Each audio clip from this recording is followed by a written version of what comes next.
ჩემი აზრით ეს გარდაუვალია ეს ყველაფერი რა. დროის საკითხია, რამდენად მალე დაკენდება ყველა სახლზე მზის სადგური და სანამ ყველა მოსახლე მიიღებს ბოლომდე ამ ხელშესახებ ბენეფიტებს მზის სადგურისგან და მზის ენერგიისგან.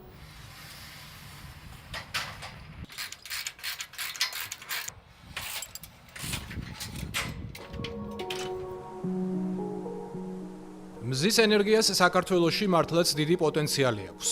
როგორც ექსპერტები ამბობენ, ქვეყანაში დაახლოებით 280 დღე მზიანია, რაც მზის ელექტროსადგურებისთვის გადამწყვეტი ფაქტორია. ეს სადგური, რომელიც გორის მუნიციპალიტეტში მდებარეობს, ახლა 2.5 მეგავატს გამოიმუშავებს, თუმცა სამუშაოების დასრულების შემდეგ მისი სიმძლავრე 5 მეგავატი იქნება. მზის სხივებისგან მიღებულ ენერგიას პანელები გარდამქმნელს გადასცემენ, ხოლო შემდგომ ეს ენერგია ცენტრალურ ქსელში მიედინება, საიდანაც სხვადასხვა საწარმოსა თუ ბიზნესზე ნაწილდება. აქედან კი სადგურის მფლობელები მატერიალურ სარგებელს იღებენ.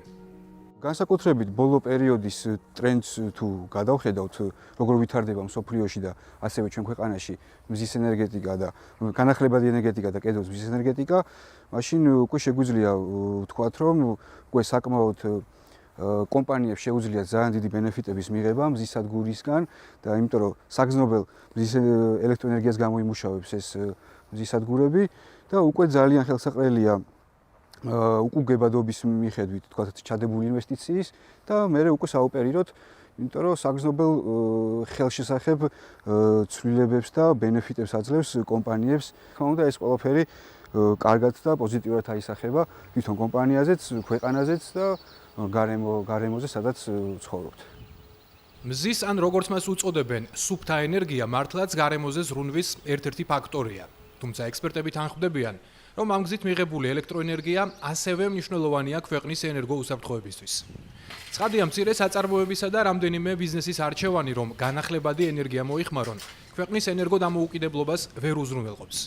იმისათვის, რომ ქვეყანაში მოხმარებული ენერგიის უდიდესი წილი სუფთა ენერგიაზე მოდიოდეს, საჭიროა, რომ რიგითმა მოქალაქეებმა არჩევანი სწორედ მსგავს ტექნოლოგიებზე შეაჩერონ. თუმცა, რამდენად ხელმისაწვდომია ეს საშუალო სტატისტიკური მოქალაქისთვის? სახლზე რო დაკენდეს მზის პანელი, უკვე საკმაოდ ხელმისაწვდომი არის ფართო მოსახლეობისთვის, რადგან ბოლო პერიოდში, ბოლო 2 წელია უკვე საკმაოდ გაიაფთა მზის პანელები მსოფლიოში და მასთან არსებული სხვა კომპონენტებიც რაც საჭიროა მზის სადგურისთვის და უკვე საკმაოდ ხელმისაწვდომი არის ყველასთვის. სწორედ ასეთი ამბიციური გეგმა აქვს ევროკავშირს, რომ განახლებად სუფთა ენერგიაზე წვდომა ყველა ევროპელს ჰქონდეს. მნიშვნელოვნად გაზარდოს განახლებადი ენერგიის წყაროების წილი ენერგომოხმარებაში და მაქსიმალურად შეამციროს გარემოზე მავნე ზემოქმედება. ამისათვის ევროპარლამენტმა 2019 წელს მეოთხე ენერგეტიკული პაკეტი დაამტკიცა, რომლის სახელწოდებაცაა სუფთა ენერგია ყველა ევროპელისთვის. ეს არის ევროკავშირის სტრატეგია და სამოქმედო გეგმა 2030 წლისთვის სათბური აირების გაფრქვევების შემცირების, ენერგოეფექტიანობის გაზრდის, განახლებადი ენერგიის გაზრდის და ამ ცვლილებისთვის ფაქტიურად უნდა მოხდეს ძირეული გაუმჯობესება და გარდაქმნა როგორც ენერგეტიკული სექტორის, ასევე ეკონომიკის. ენერგეტიკული სექტორის ძირეულად გარდაქმნას ეს პაკეტი ევროკავშირის წევრ და კანდიდატ ქვეყნებს, მათ შორის საქართველოსაც ავალდებულებს. დოკუმენტი თავისი სხვადასხვა შემადგენელი ნაწილებით პირდაპირ არის მიმართული ემისიების გაფრქვევის მნიშვნელოვნად შემცირებისკენ. გეგმის თანახმად ევროკავშირმა 2030 წლისთვის სათბური აირების ემისია 55%-ით უნდა შეამციროს 1990 წლის დონესთან შედარებით. ემისიების გაფრქვევის ყველაზე მაღალი მაჩვენებელი ევროპაში სწორედ მაშინ დაფიქსირდა. 2050 წლისთვის კი ევროკავშირი კლიმატურად ნეიტრალური უნდა გახდეს. ეს ნიშნავს, რომ ატმოსფეროში იმდენი სათბური აირი არ უნდა გამოიყოს, რამდენიც ბუნებრივად ან ხელოვნურად შეიძლება შთანთქოს. ამ მიზნის მიღწევაში მნიშვნელოვან როლს თამაშობს ბიოდიზელის დანერგვა სატრანსპორტო სფეროში. ბიოდიზელი მცენარეული ზეთებისგან და ცხოველური ცხიმებისგან მიღებული განახლებადი, ეკოლოგიურად სუფთა საწვავია. ნავთობდიზელისგან განსხვავებით არ აბინძურებს გარემოს და არ გამოყოფს მავნე ემისიებს ატმოსფეროში. დღეისათვის ბიოდიზელი მიჩნეულია როგორც ერთ-ერთი ყველაზე ეფექტური და ეკომეგობრული ალტერნატიული საწვავი მსოფლიოში. 2017 წელს პირველი ბიოსაწვავის წარმოება გაჩნდა საქართველოში. ჩვენ ახლა ვიმყოფებით სწორედ ამ საწარმოში. ეს არის პირველი მანუალური საწარმო, სადაც ხდება პირველ რიგში მიღება ჰორეკა ბიზნესისაგან მოწოდებული მეორეული მცენარეული საკვების ზეთების, კულინარიული ცხიმების და შემდგომ მისი დამუშავება. ცხადია, საქართველოში 2017 წლამდე ამის ასე ვთქვათ გამოცდილება არ არსებობდა, თუმცა უკვე შეგვიძლია ვთქვათ, რომ დღეს უკვე 9 წლიანი გამოცდილება აქვს საქართველოს ბიოსაწვავის წარმოების კუთხით, განახლებადი ენერგიების განვითარების ამ მიმართულების კუთხით. საქართველოში წარმოებულ ბიოსაწვავს, რომელზეც მურმან პატარაია საუბრობს, ამ ეტაპზე ევროკავშირის ქვეყნებში ყიდიან. იმისათვის, რომ ამგვარი საწვავის გამოყენების პრაქტიკა საქართველოში დაინერგოს, შესაბამისი საკანონმდებლო პაკეტის შემუშავება და დამტკიცებაა საჭირო. ხას უსვამ, რომ ადგილობრივი ბაზარი სამომავლოდ ჩვენთვის ერთ-ერთი მნიშვნელოვანი ფაქტორი და პრიორიტეტია.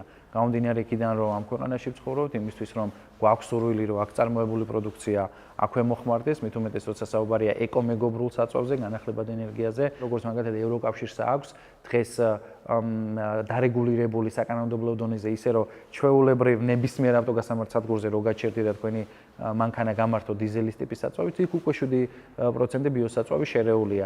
ცხადია, ეს მიმართულება სწორედ საქართველოში ძალიან მალე უნდა დაინერგოს და დარწმუნებული ვარ, ამაში კერძო სექტორი და სახელმწიფოც აქტიურად, ასე ვთქვათ, გადადგამს ნაბიჯებს და აქტიურად აყვება ამ პროცესს. გვაქვს ამის მოლოდინი ბიზნესს, რომ უახლოესი 2-3 წლის ფარგლებში სრული ჰარმონიზება მოხდება, ასე ვთქვათ, ამ ნაწილის. მურმან პატარაია იმ დეტალებსაც გვიზიარებს, როგორ მოხდება ბიოსაწვავის პრაქტიკაში დანერგვა. უნდა შეირჩეს ერთი კონკრეტული მუნიციპალიტეტი, რომლის მუნიციპალურ ავტოპარკში მოხდება ბლენდირებული სახით ბიოსაწვავის გამოყენება და შემდგომ უკვე მისი წარმატებული პილოტირების შემდგომ კოპირება, ასე ვთქვათ, სხვადასხვა მუნიციპალიტეტებში. განახლებადი ენერგიების დანერგვა სატრანსპორტო სექტორში მეოთხე ენერგეტიკული პაკეტის მხოლოდ მცირე კომპონენტია. ევროკავშირის მიზანია გაერთიანებაში შემავალი ქვეყნების მიერ მოხმარებული ენერგიის 42.5% სუფთა ენერგიაზე მოდიოდეს. განსაკუთრებით პრიორიტეტული მწვანე ენერგიაზე გადასვლა ევროკავშირისთვის რუსეთის უკრაინაში ფართომასშტაბიანი შეჭრის შემდეგ გახდა. კლიმატის ცვლილებით გამოწვეულ პრობლემებთან გამკლავების პარალელურად, ევროკავშირი ცდილობს რუსულ გაზზე დამოკიდებულება მაქსიმალურად შეამციროს და არსებული გეოპოლიტიკური საფრთხეების ფონზე ენერგეტიკული დამოუკიდებლობა მოიპოვოს. ეხლა საქართველოს როგორც კანდიდატი ქვეყანა ამ მიმართულებას და ამ გზას უნდა შეერთებოდა და მე საერთოდ არ მიყვარს სიტყვა ვალდებულება, ეს ვალდებულება კი არა, ეს არის შესაძლებლობა. ამ შესაძლებლობას კი როგორც მურმან მარგველაშვილი ამბობს, საქართველოს ხელიდან უშვებს, რადგან ევროკავშირთან გაუარესებული ურთიერთობების გამო რეფორმების განხორციელების საკითხი კითხვის ნიშნის ქვეშ დადგა. დახმარების ხელი იყო გამოწვეული ევროკავშირისგან, რომ მათთან ერთად წავსულიყავით ამ მიმართულებით. ეხლა ამ ახალ ვითარებაში და გარემოებებში როგორ იქნება და რა იქნება ჯერჯერობით ესეთი ნიშანი ჩანს, რომ გაჩერდა ბევრი დახმარების პროგრამა. პროცესი საკმაოდ ახალი იყო ჩვენთვის, გამომდინარე იქიდან, რომ არ ქონდა დაგროვილი ცოდნა და გამოცდილება. იმ საწარმოების წარმომადგენლებიც, რომლებმაც არჩევანი განახლებადი ენერგიების წარმოებაზე შეაჩერეს, ამბობენ, რომ ცოდნა, გამოცდილება და ფინანსური მხარდაჭერა სწორედ ევროკავშირისგან მიიღეს. ეს სადგური რომ გავაკეთეთ, ჩვენ მივიღეთ EBRD-სგან cashback-ი, ესე ვთქვათ, სესხით გავაკეთეთ ჩვენ პარტნიორებთან ერთად ეს სადგური და ესე ვთქვათ, EBRD-ის ხელშეწყობის ინსტრუმენტი იყო ეს cashback-ი ამ სადგურზე რა. ჯერ ავიღეთ სესხი, გავაკეთეთ ეს სადგური და მე პირდაპირ ამ პროექტის სესხს მოაკლდა ეს cashback-ები ამ სადგურზე. რომ მეკითხებიან რა არის თქვენი ამ წლების მონაპოვარი, მე ვამბობ რომ ცოდნა. იმიტომ რომ დღეს არიან საქართველოში ადამიანები, ჩვენი გუნდის წევრები, ვინც რა ვიცი 2-3 ადამიანი, ვინც იცის ბიოსაწვავის წარმოება საქართველოში. ცოდნა ჩვენი მეგობრებისგან, ჩვენი ევროპელი მეგობრებისგან მათი მხარდაჭერით მივიღეთ. ეს არის გერმანული გამოცდილება ძირითადად, ესპანური გამოცდილება, პორტუგალიური გამოცდილება ნიდერლანდებიდან, რომელსაც მუდმივად ვღებულობთ და ეს ყველაფერი პრაქტიკაში გვინდა ავსახოთ, რაც ახალი გადამამუშავებელი საწარმოს მშენებლობას ნიშნავს საქართველოში. ევროკავშირთან ასოცირების ხელშეკრულების ფარგლებში გასულ წლებში საქართველოს ენერგეტიკის სექტორში არაერთი რეფორმა განახორციელა. სწორედ ამ ცვლილებებმა მისცა მოქალაქეებს შესაძლებლობა მზისგან მიღებული ენერგიის საკუთარი მიზნებისთვის მოხმარების გარდა ფინანსური სარგებელის მიეღოთ. ეს მას შემდეგ გახდა შესაძლებელი, რაც ქვეყანაში ნეტო აღრიცხვის სისტემა დაინერგა. მომხმარებელს შეეძლო საკუთარი სახლის სახურავზე თუ ეზოში გამოიმუშავა ენერგია ნაწილი მოეხმარა მას და ნაწილი გაეშვა ქსელში და წელიწადში ერთხელ ენერგოკომპანიები ახდენდნენ ჭარბად მიწოდებული ენერგიის ანგარიშწორებას. ანუ ენერგია იქვითებოდა ენერგიაზე. მეოთხე ენერგეტიკული პაკეტი კი, როგორც დავით ნარმანია განმარტავს, საქართველოს ავალდებულებს ნეტო აღრიცხვის სისტემიდან ნეტო დარიცხვის სისტემაზე გადავიდეს. ხო, რაც შეეხება ახალ მოთხოვნებს და მეოთხე ენერგეტიკული პაკეტის მიდგომებს, ამის შესაბამისად მოხდება არა ენერგიაზე გაკვითვა, არამედ თანხის თანხაზე გაკვითვა. მომხმარებელი, რომელიც მოიხმარს ქსელიდან ენერგიას, ამისთვის მას გამოეწერება ქვითარი, ხოლო თვითონ რასაც გამოიმუშავებს და ქსელში გაუშვებს, ესეც აღირიცხება როგორც წარმოება და ამიტომ მოხდება თანხის თანხაზე გაკვითვა. ანუ ის გადაიხდის მომხმარებელი, რაც მოიხმარა იმ ენერგიისას ენერგოკომპანიაში და რაც ქსელს მიაწოდა, ამისთვის თვეში ერთხელ აუნაზღაურებს მას ენერგოკომპანია. გამომდინარე იქიდან, რომ ენერგოპროს ქსელში კოტა უკვე შევსებულია, ახალი განაცხადების მიღება ვერ ხერხდება, მაგრამ ეს სისტემა განახლდება მას შემდეგ, რაც ნეტო აღრიცხვის სისტემიდან ნეტო დარიცხვაზე გადავალთ, ანუ მას შემდეგ, რაც საქართველოს პარლამენტი მიიღებს კანონშეცვლილებას და ჩვენ დავამტკიცებთ იმ ახალ წესს, რომელთაც იქნება გაწერილი ეს დეტალური პროცედურები. დავით ნარმანი ეთქმით, ამ ცვლილებებს საქართველოს პარლამენტი მიმდინარე წლის ივნისში დაამტკიცებს.